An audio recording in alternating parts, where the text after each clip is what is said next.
un vieux fort, morne et sombre, au sommet d'un rocher de basalte, glorifiant le deuil, la pensée et l'effort, ces vieux tons français que l'épopée exalte, se dresse, audacieux quand même, le vieux fort, à l'illustre poussière et de la noble cendre de ceux qui, les derniers au poste, sont restés, qui, de leur créneau, n'ont pas voulu descendre, les suprêmes terrains sont encore incrustés.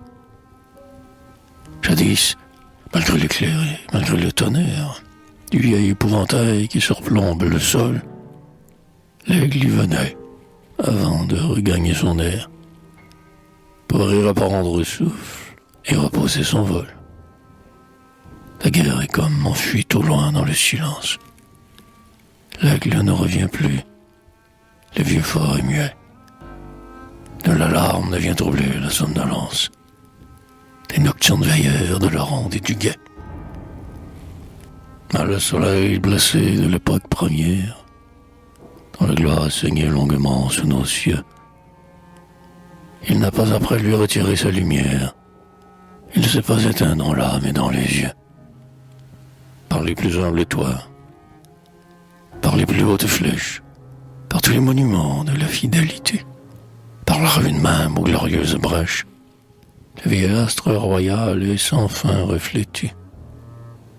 Sur tous les souvenirs que couronnent les décors, la palme des prélats ou le laurier des rois, c'est le même rayon qui plane et vibre encore, et le nimbe est visible à la cime des croix. Où donc est la conquête? Où donc est la défaite? Les flots ont-ils rangé le granit immortel? L'éclair a-t-il rompu le trépied du prophète? Les vents ont-ils soufflé les flambeaux de l'autel? Le peuple a-t-il cessé d'espérer, de croire? A-t-il perdu le bonne loi du vieil esprit?